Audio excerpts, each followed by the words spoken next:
brought to you by Silver Pumps. Top quality और consistent performance के लिए सिर्फ सिल्वर पंप्स नाम याद रखना। बिहार विधानसभा की रणभेरी बज चुकी है। हम आपको एक एक सीट का विश्लेषण बता रहे हैं। इसी कड़ी में आज बात करते हैं औरंगाबाद जिले के नबीनगर विधानसभा सीट के बारे में। ये सीट राजपूतों का गढ़ माना जाता है।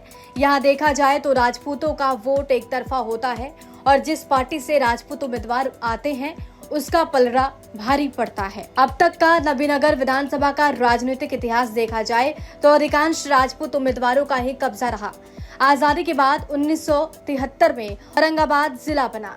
इसके साथ ही 1977 में नबीनगर विधानसभा क्षेत्र स्थापित हुआ। शुरुआती दौर में यहाँ रुझान कम दिखते थे, लेकिन जब पहली बार 1977 में रामाश्रय सिंह विधायक बने तो विकास कार्य देख जनता की आंखें खुली और लगातार विधानसभा चुनाव में वोटरों की संख्या बढ़ती गई। पिछले 3 चुनाव की बात करें तो 2010 में जेडीयू ने वीरेंद्र कुमार सिंह को चुनावी मैदान में उतारा। वीरेंद्र कुमार सिंह को आम जनता के अधिक लगाव रखने और हर लोगों की विचारधारा से जुड़कर रहने का परिणाम बेहतर मिला और 2010 के चुनाव में भारी मतों से विजयी हुए। वीरेंद्र कुमार सिंह को कुल 36,860 वोट मिले, जबकि लोक जनशक्ति पार्टी के उम्मीदवार रहे विजय कुमार सिंह को 25,026 वोट पर ही सिमटना पड़ा। 2015 के विधानसभा चुनाव में नबीनगर विधानसभा में बेहतरीन कार्य और जनता का प्यार मिलने की वजह से दूसरी बार वीरेंद्र कुमार सिंह विधायक बने। 2015 के चुनाव में भारतीय जनता पार्टी और जेडीयू के बीच टक्कर हुई, जिसमें जेडीयू से वीरेंद्र कुमार सिंह और बीजेपी से गोपाल नारायण सिंह के चेहरे ही चुनावी मैदान में दिख रहे थे। वीरेंद्र कुमार सिंह ने अपने प्रतिद्वंदी गोपाल नारायण सिंह को 5,261 वोटों से हरा दिया। 2020 के चुनाव में आरजेडी से विजय कुमार सिंह उर्फ डब्लू सिंह पूरी जोश के साथ चुनावी मैदान में उतरे और जेडीयू के वरिष्ठ नेता लगातार 2 बार विधायक रहे वीरेंद्र कुमार सिंह को 20,121 वोट से हराकर विधायक बने। विजय कुमार सिंह को 64,943 वोट मिले, जबकि वीरेंद्र कुमार सिंह 44,822 पर सिमट गए। नबीनगर विधानसभा में राजपूतों का बहुल्य वोट माना जाता है। एक तरफ अगर राजपूत का वोट जिस उम्मीदवार को मिले उसकी जीत सुनिश्चित होती है। नबीनगर विधानसभा में मुस्लिम समुदाय को देखा जाए तो यहाँ कुल 14,899 वोटर हैं। राजपूत मतदाताओं का वोट 89,463 है, यादव का 11,864, कुशवाहा का 11,312। सबसे ज्यादा वोट अनुसूचित जाति अनुसूचित जनजाति का है। शेड्यूल कास्ट का कुल वोट 61,527 है। इस सीट को लेकर वरिष्ठ पत्रकार मानते हैं कि यहाँ पवन सिंह का फैक्टर काम कर सकता है। नबीनगर विधानसभा क्षेत्र जो है औरंगाबाद जिले का बड़ा ही टिपिकल विधानसभा क्षेत्र माना जाता है, क्योंकि चित्तौड़गढ़ कहा जाता है। यह इसलिए भी कहा जाता है चित्तौड़गढ़ क्योंकि राजपूत बहुल इलाका है वो, और अमूमन जो पार्टियां हैं, जो राजनीतिक पार्टियां हैं, वो राजपूत कैंडिडेट को ही प्रेफर करती हैं उतारने के लिए मैदान में, चुनावी मैदान में, और इसका लाभ भी मिलता रहा है, चाहे किसी भी पार्टी को मिले। पिछले विधानसभा चुनाव की बात करें तो वहाँ से आरजेडी से जो विजय कुमार सिंह को डब्लू जी विधायक चुने गए, और इस बार भी वो प्रयासरत हैं। और देखते हैं कि अभी तो ये क्लियर नहीं हो पा रहा है कि कौन कौन से कैंडिडेट आएंगे, लेकिन दावेदारी बहुत सारे कैंडिडेट्स की है।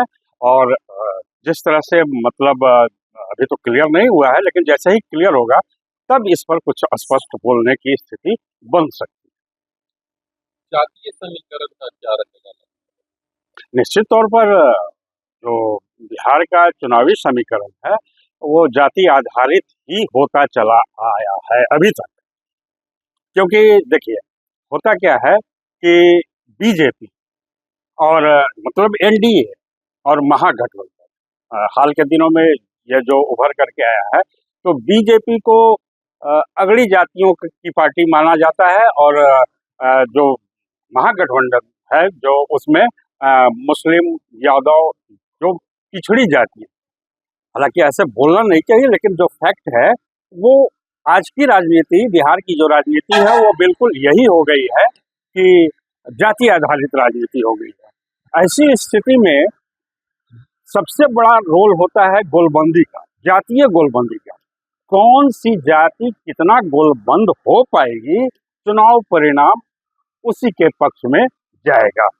सबसे बड़ी बात है कि आपको नवीनगर से पवन सिंह का फैक्टर बहुत काम कर रहा है।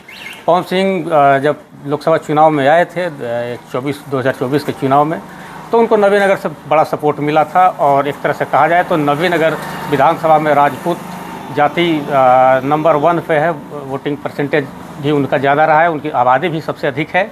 तो ऐसी स्थिति में पवन सिंह नवीनगर से चुनाव लड़ सकते हैं या फिर उनकी पत्नी है ज्योति सिंह चुनाव लड़ सकती है। हालांकि ज्योति सिंह तो नवीनगर भी दौरा की हैं और काराकाट और कई अन्य जगह पर भी दौरा की हैं, तो ऐसा पवन फैक्टर वहाँ काम कर रहा है नवीनगर में।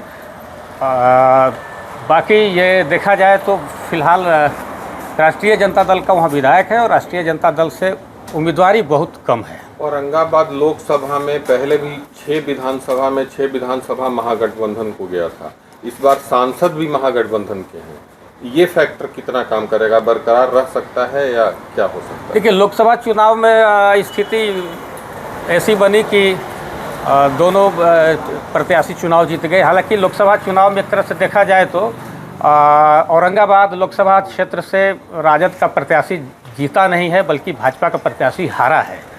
उनके प्रति एंटी इनकम्बेंसी बहुत ज़्यादा थी सुशील सिंह के प्रति, इस कारण से वो सीट भाजपा लूज कर गए, तो भाजपा यहाँ से चुनाव जीत सकता था। रही बात काराकाट लोकसभा की, वहाँ की कहानी भी कमोबेश ऐसा ही है। दूसरे स्थान पर निर्दलीय पवन सिंह रहे थे, जिन्होंने एनडीए का वोट काफ़ी तादाद में काटा था और इस कारण से वो वहाँ महागठबंधन का उम्मीदवार जो थे भाकपा माले के प्रत्याशी कामरेड राजा राम सिंह चुनाव जीत गए थे। लेकिन देखा जाए तो विधानसभा चुनाव का जो वो स्थिति थी इस बार वैसा नहीं है। आप नवीनगर सीट को लेकर क्या सोचते हैं, कमेंट बॉक्स में अपनी राय जरूर दें। औरंगाबाद से अभिनेश कुमार की रिपोर्ट, बिहार तक के लिए।